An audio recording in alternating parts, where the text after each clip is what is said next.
कल हम लोगों ने समास का पहला लेक्चर कंप्लीट किया था। आज लेक्चर 2 में हम समास के क्वेश्चन आदित्य पब्लिकेशन की इस किताब से लगाएंगे। और चलिए शुरू करते हैं।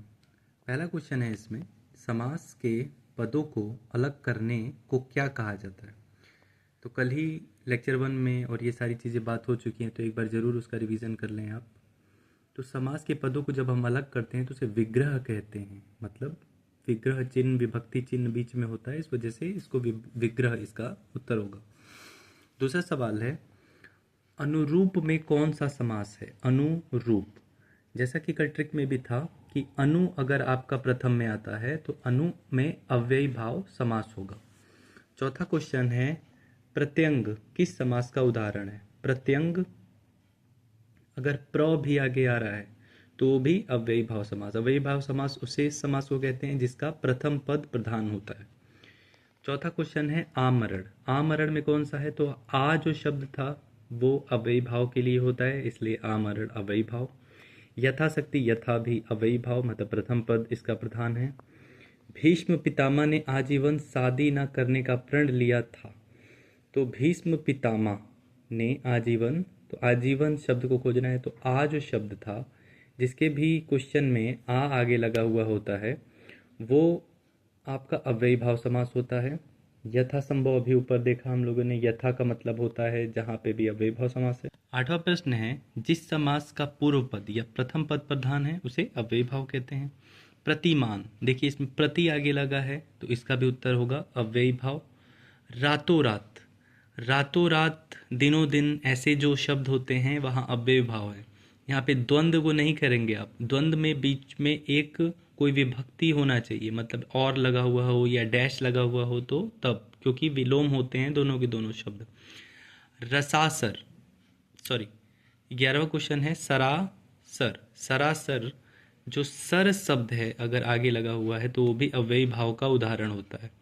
धीरे धीरे, धीरे धीरे में देखिए बीच में लगा बिल्कुल है वो डैश का चिन्ह, तो इस पे कई लोग क्या कर सकते हैं, टिक मार के आएंगे कि ये द्वंद्व का हो सकता है। लेकिन धीरे धीरे में विलोम नहीं है शब्द, विलोम मतलब अलग अलग होना चाहिए, तो धीरे धीरे का जवाब होगा आपका अव्ययी भाव समास। भर पेट में अगर हम समास को देखें तो भर पेट में भी आपका अव्ययी भाव ही समास होता है। इनमें से कौन सा कथन पूरी तरह से तत्पुरुष समास से संबंधित है। तो तत्पुरुष को हम लोगों ने जो है दूसरे वाले में पढ़ा था। दूसरे में मतलब तत्पुरुष समास वह होता है जिसका उत्तर पद प्रधान होता है, अव्ययी भाव में प्रथम पद प्रधान होता था। चलिए इसके आगे क्वेश्चन देखते। 15वां प्रश्न है, यह पुस्तक भी हाथों हाथ बिक गई। अब हाथों हाथ जो शब्द है वो भी अव्ययी भाव का ही उदाहरण है। सेना नायक, सेना का नायक या सेना के लिए नायक, तो इसमें तत्पुरुष का समास की विभक्ति है। राजा का कुमार, कल ही हम लोगों ने इसको देखा था, तो ये तत्पुरुष है। इनमें से कौन सा तत्पुरुष समास है। तत्पुरुष का उदाहरण आ जन्म, देखिए आ लगा हुआ है तो ये आपका हो जाएगा, आ लगा हुआ है तो इसका मतलब ये अव्ययी भाव का उदाहरण है। आ शातीत, आ शातीत जो है वो तत्पुरुष का हो जाएगा। पथ भ्रष्ट, पथ से भ्रष्ट, ठीक, तो ये तत्पुरुष हो जाएगा। राजपुत्र, राजा का पुत्र वैसा हो सकता है तो इसका तत्पुरुष। योगदान में कौन सा समास है, तो योगदान में भी तत्पुरुष है। योग के लिए दान, योग द्वारा दान, इस हिसाब से इसको आप तत्पुरुष में ले सकते हैं। कौन सा अधिकरण, अधिकरण तत्पुरुष समास नहीं है, तो आपको अधिकरण समास कौन सा नहीं है। अधिकरण में जो शब्द विभक्ति होती है वो होती है मैं और पर। तो इनमें से देशाटन में देश, कुलश्रेष्ठ, धर्म भ्रष्ट, तो धर्म भ्रष्ट में आपको अधिकरण का उदाहरण नहीं मिलेगा। उसके अलावा में आप अगर उसको विभक्ति करना चाहें तो में या पर पे टूटेगा। इसके बाद का क्वेश्चन है कि युद्ध में स्थिर रहने वाला, युद्ध में स्थिर रहने वाला किस समास का विग्रह पद। तो युद्ध में स्थिर रहने वाले का तत्पुरुष एक होता है, उदाहरण में आप इसको याद कर लेंगे, अलूक तत्पुरुष। तत्पुरुष में भी कई और भी होते हैं, तो उसमें एक तत्पुरुष है अलूक तत्पुरुष, युद्ध में स्थिर रहने वाला। नेक्स्ट क्वेश्चन है बैलगाड़ी। तो बैल के लिए गाड़ी हो सकता है, जहाँ पे संप्रदान आपको दिख सकता है तो संप्रदान तत्पुरुष हो जाएगा, मीन्स अब डी तत्पुरुष। देशभक्ति, तो देश के लिए भक्ति, ठीक, तो ये भी तत्पुरुष का ही उदाहरण है। फिर क्वेश्चन है गंगा तट पर कुछ लोग भजन कर रहे हैं।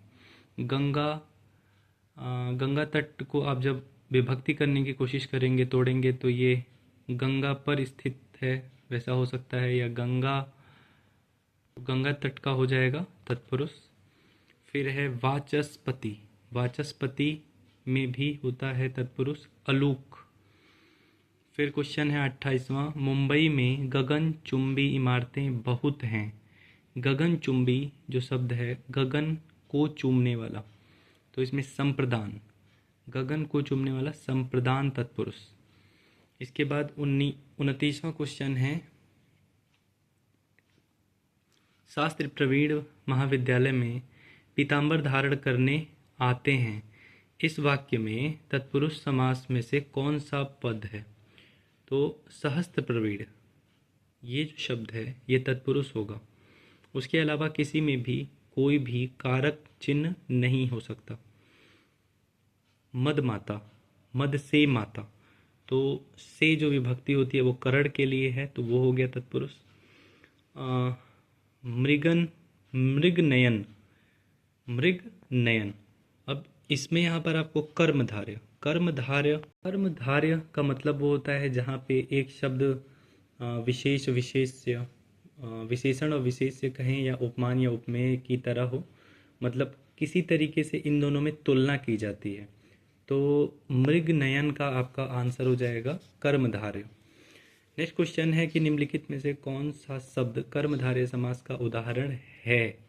तो पीतांबर, पीतांबर मतलब है पीत है अंबर जिसका, मतलब पीला है, अंबर मतलब ये पीतांबर, इसमें आपको कर्मधारय कोई तीसरा ही मतलब निकलेगा इसका। पीत है जो अंबर, पीत है जो अंबर, तो कर्मधारय में इसका उदाहरण होगा।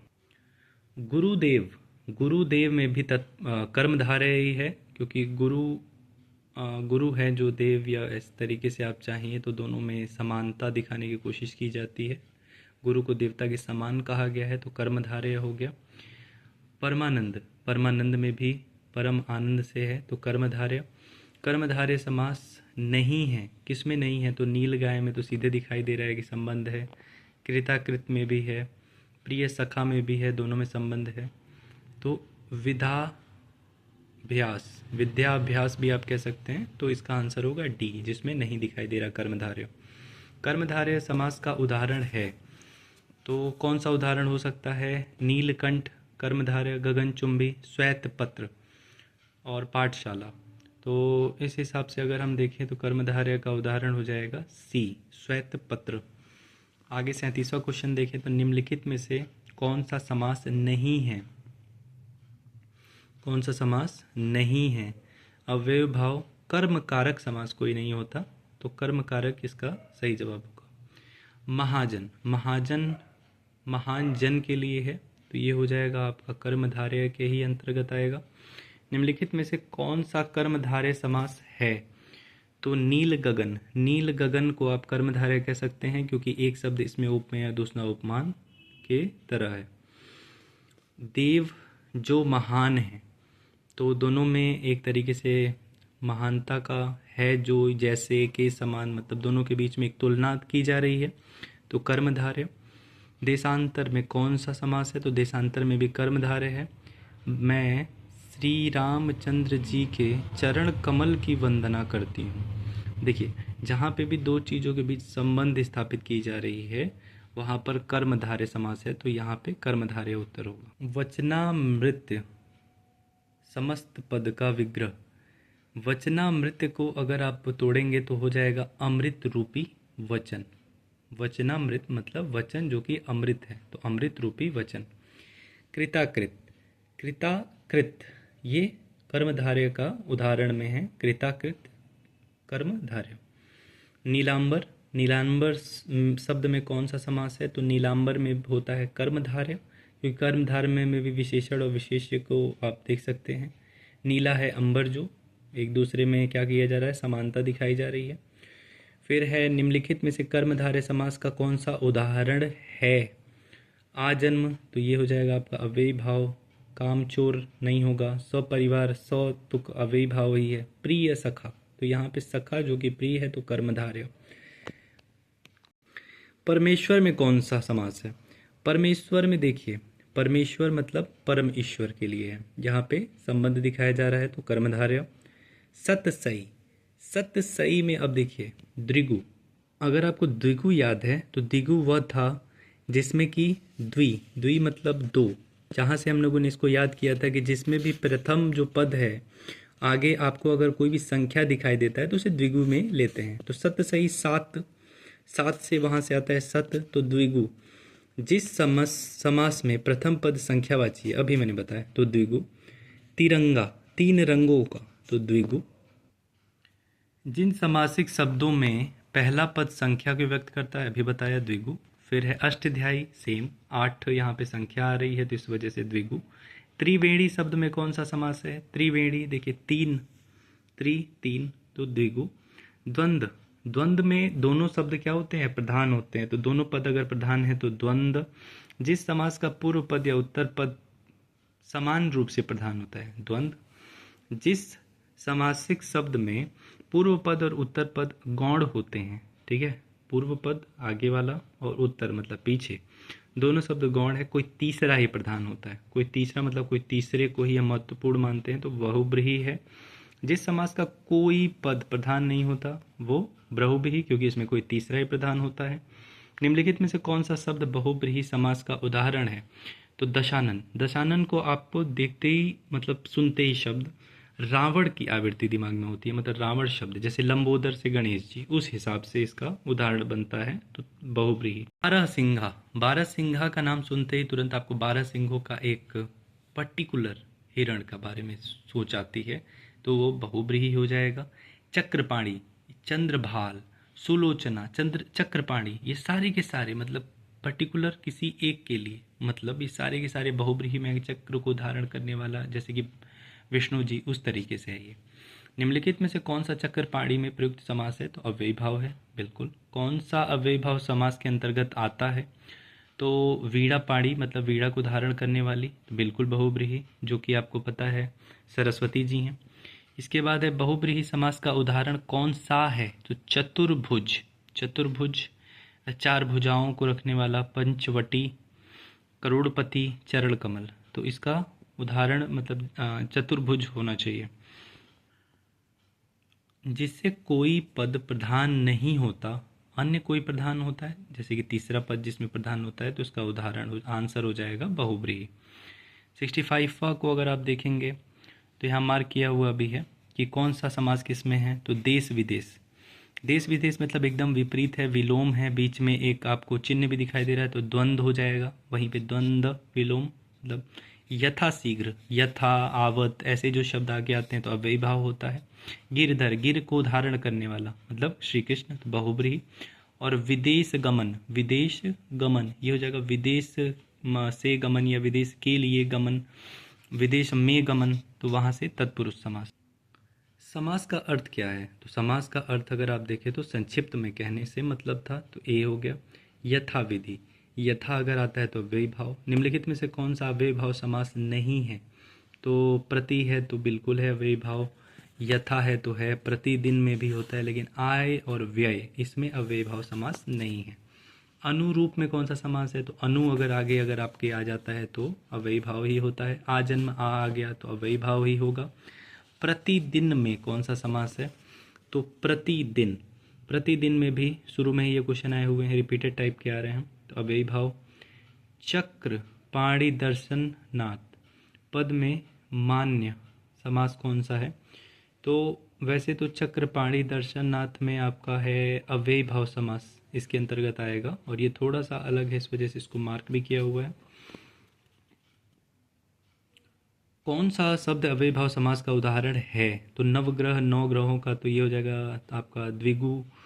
और महात्मा नहीं है। आमरण, आ अगर लगा है तो अव्ययी भाव होता है। निर्विवादित, अगर निर आगे है, नी है, नी, तो ये अव्ययी भाव के अंदर आता है। आप बीती, आप बीती, आप बीती में अगर आप देखेंगे तो तत्पुरुष की विभक्ति होगी। किसकी? तत्पुरुष की विभक्ति होगी। तो ऊपर इसका उदाहरण आंसर आएगा सी, तत्पुरुष। मालगाड़ी शब्द का अगर हम समास विग्रह करें तो ये हो जाएगा माल के लिए गाड़ी, ऑप्शन नंबर सी। लक्ष्य भ्रष्ट, लक्ष्य भ्रष्ट मतलब यहाँ पर आपको इसका मिलेगा करण नहीं, आपादान। आपादान को अगर आप देखते हैं तो आपादान का मतलब होता है से का लोप होना। तो लक्ष्य से भ्रष्ट, तो आपादान हो गया। तुलसीकृत, तुलसी द्वारा कृत, तो तत्पुरुष ही है। रथ चालक, रथ को चलाने वाला। देशभक्त, देशभक्त मतलब देश के लिए भक्ति या देश को भक्त, तो ये आपका हो जाएगा तत्पुरुष के अंतर्गत। जनतंत्र शब्द में निम्नलिखित में से कौन सा समास है? तो जनतंत्र में आपका संबंध है, ठीक है। संबंध में का, की, के और रा, री, रे ये आता है। तो जन के लिए या जन के तंत्र या जन का तंत्र ये कह सकते हैं। रसोई घर, रसोई के लिए घर, तत्पुरुष। ऋण मुक्त, ऋण से मुक्त, ये आपादान के अंतर्गत आएगा। आपादान में से होता है तो ऋण से मुक्त हो जाएगा। नेत्रहीन, नेत्रहीन में भी तत्पुरुष ही होगा। किस शब्द में तत्पुरुष समास नहीं है? तो विश्वविख्यात है, आश्चर्यचकित और हिमपात और विषधर। तो विषधर में तत्पुरुष समास नहीं है। इसके बाद जो शब्द है 86वां क्वेश्चन है वो है अधोलिखित शब्द में किस शब्द में तत्पुरुष समास है? अधोलिखित, अधोलिखित शब्द में किस शब्द में तत्पुरुष समास है? तो अगर सी को आप देखते हैं तो पराधीन में है। 87वां क्वेश्चन है ध्यान मग्न में कौन सा से है? तो ध्यान में मग्न वहाँ से हो सकता है आपका तत्पुरुष जिस समास में उत्तर पद प्रधान होता है। तो तत्पुरुष में अव्यय भाव में प्रथम होता है, बहुव्रीहि में कोई तीसरा ही होता है। द्वंद्व में आपका मतलब दोनों पद प्रधान होते हैं तो उत्तर पद का तत्पुरुष हो जाएगा। मुंह तोड़, मुंह तोड़, मुंह तोड़ में आपका तत्पुरुष समास होगा क्योंकि बीच में विभक्ति हुई है कारक की। पर्णकुटी, पत्ते से बनी हुई कुटी, तो ये हो गया आपका तत्पुरुष। गौशाला, गौ के रहने के लिए शाला मतलब एक स्थान, तो तत्पुरुष। कठपुतली, कठपुतली में आपका तत्पुरुष होगा लेकिन संबंध होगा काठ की पुतली, उस हिसाब से। मनमाना, इसमें भी तत्पुरुष ही है। सिंह द्वार, सिंह द्वार में सिंह के लिए द्वार, तत्पुरुष। कुल, शोकाकुल, शोक से आकुल, तत्पुरुष। अकाल पीड़ित, अकाल पीड़ित, अकाल से पीड़ित, ये हो गया तत्पुरुष। तत्पुरुष समास का उदाहरण इनमें से कौन सा है? तत्पुरुष मतलब आत्मनिर्भर, आत्मनिर्भर को विभक्ति करेंगे तो कारक चिन्ह की विभक्ति हो रही है, तो इसका उदाहरण आंसर तत्पुरुष आत्मनिर्भर होगा। वनवासी, वन में निवास करने वाला, तो तत्पुरुष ही है। सदगति, सदगति में अगर आप देखेंगे तो कर्मधारय है क्योंकि विशेष और विशेषण की यहाँ पर एक वो आ रही है उपमेय और उपमान वाली चीज़। पीतांबर, पीतांबर थोड़ा सा विवादित इसलिए है क्योंकि पीतांबर का अर्थ होता है पीत है जो अंबर, तो वहाँ से कर्मधारय हो जाएगा। और बहुव्रीहि क्योंकि पीला है जो अंबर, वहाँ से हो सकता है, तो इसका आंसर सी और डी दोनों होगा। 100 क्वेश्चन इसमें लेक्चर 2 में शामिल किए गए हैं। बचे हुए और जो लेफ़्ट क्वेश्चन है 100 से थोड़ा प्लस है उसको लेक्चर 3 में शामिल किया जाएगा। Thank you for watching, subscribe the channel.